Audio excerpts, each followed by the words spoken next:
বঙ্গবন্ধু শেখ মুজিব কি শেখ হাসিনার বাবা? সে আমাদের বাবা। শেখ হাসিনা বঙ্গবন্ধুর আত্মজা, আমরা হলাম তার আদর্শের সন্তান। আজকে বঙ্গবন্ধুকে এত অপমান করতেছে, আমরা চুপ করে আছি কেন? 24 সাল নাকি দ্বিতীয় মুক্তিযুদ্ধ, এই শহরে বাচ্চারা যে এই কথাটা বলে, তখন আমাদের আত্মহত্যা করা উচিত। মুক্তিযুদ্ধের সঙ্গে কোনো সম্পর্ক নাই এইরকম একটা লোক আজকে দেশ শাসন করতেছে। বাংলাদেশের ইতিহাস যদি লিখতে হয়, বঙ্গবন্ধুকে বাদ দিয়ে লিখতে পারবে? যে শেখ হাসিনার বিচার অবশ্যই হওয়া উচিত। কি জন্য হওয়া উচিত জানেন? আমার মুক্তিযুদ্ধের বাংলাদেশকে জামাত ইসলামের হাতে তুলে দিয়ে উনি চলে গেছেন। আজকে আরেকটা কথা বলি, আমার ফজলুর রহমান যখন বললো যে আপনাকে আসতে হবে মন্টু ভাইয়ের শোকসভা, আমি বক্তৃতা করতে পারি না, বক্তৃতা করতে চাই না, আমি ডাক্তার মানুষ, ডাক্তারি করি। কিন্তু এই ব্যাপারে যদি আপনারা যারা আমরা এখানে আছি, মন্টু ভাই তো মরে গিয়ে বেঁচে গেলেন, আমরা তো এখন মুরগির মতো হয়ে আছি। মুরগি ওই যে ট্রাকে ভ্যানে যে মুরগি নিয়ে যায়, আমরা মুক্তিযোদ্ধারা মুরগি হয়ে গেছি। নতুবা কি করে এই বাংলাদেশে মুক্তিযুদ্ধের সঙ্গে কোনো সম্পর্ক নাই এইরকম একটা লোক আজকে দেশ শাসন করতেছে, এবং আমাদের বিরুদ্ধে যত কথা হচ্ছে সেই কথাগুলা উনি নীরবে সম্মতি দিয়ে যাচ্ছে। এই যে সম্মতি দিয়ে যাচ্ছে, বঙ্গবন্ধুর বাড়ি ভাঙা হলো, বঙ্গবন্ধুর বাড়ি শেখ হাসিনার বাপ নাকিছে, এই অর্বাচীন ছাত্ররা জানে না। এই অর্বাচীন ছাত্রদের আমি লিখেছিলাম যে শেখ হাসিনার বিচার অবশ্যই হওয়া উচিত। কি জন্য হওয়া উচিত জানেন? আমার মুক্তিযুদ্ধের বাংলাদেশকে জামাত ইসলামের হাতে তুলে দিয়ে উনি চলে গেছেন। উনি তো চলে যেয়ে বেঁচে গেছেন, আমরা এখন জামাত ইসলামে আমাদের কি করবে আমরা জানি না, আমরা তো মুরগি হয়ে গেছি। আজকে আপনাদের সবাই, আমি আর বেশি কথা বলতে চাই না। আমি ফজলুর রহমানকে বলেছিলাম বক্তৃতা করে কোনো লাভ হবে না, বক্তৃতা করব চা পান খেয়ে।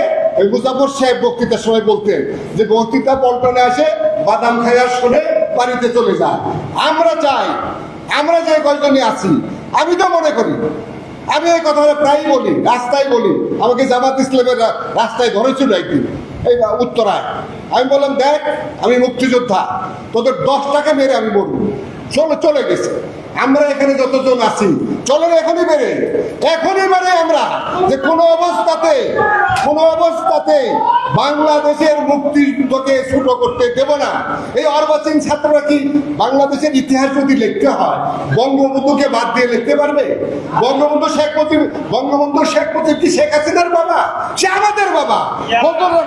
ফজলুর রহমান ছাত্র জীবনে আমি বলি, এই বলা ঠিক হবে কিনা, ফজলুর রহমান বলছিল একবার যে শেখ হাসিনা বঙ্গবন্ধুর আত্মজা, আমরা হলাম তার সন্তান। কিসের সন্তান? আদর্শের সন্তান। বঙ্গবন্ধুর আমরা সন্তান, শেখ হাসিনা কিসের সন্তান? শেখ হাসিনা যা ইচ্ছে তাই করুক, কিন্তু বঙ্গবন্ধুকে বাদ দিয়ে বাংলাদেশের স্বাধীনতা কে লিখতে পারবে? এই ছাত্রদের বলুন। আকাশ সাহেব প্রফেসর ঢাকা ইউনিভার্সিটি, উনি তো বললেন যে বঙ্গবন্ধুকে বাদ দিয়ে যদি ইতিহাস না লেখা যায়। আজকে বঙ্গবন্ধুকে এত অপমান করতেছে, আমরা চুপ করে আছি কেন? আমরা মুক্তিযুদ্ধ নাই। যখন শেখ হাসিনা আমাদের এই যে মুক্তিযুদ্ধের ফসল কি, আমরা যে মুক্তিযুদ্ধ করলাম, আপনারা এটা বুঝেন? মুক্তিযুদ্ধের ফসল হলো আমাদের সংবিধান, 4 মূলনীতি। এই ডক্টর কামাল হোসেন এখানে বসে আছেন, 4 মূলনীতি হলো আমাদের মুক্তিযুদ্ধের ফসল। সে মুক্তিযুদ্ধের ফসলই নাই, তা আমি থেকে কি লাভটা হবে? আমি মুক্তিযোদ্ধা। আজকে বঙ্গবন্ধুকে এত অপমান করতেছে, 24 সাল নাকি দ্বিতীয় মুক্তিযুদ্ধ, এই শহরে বাচ্চারা যে এই কথাটা বলে, তখন আমাদের আত্মহত্যা করা উচিত। দ্বিতীয় মুক্তিযুদ্ধ কোথায়?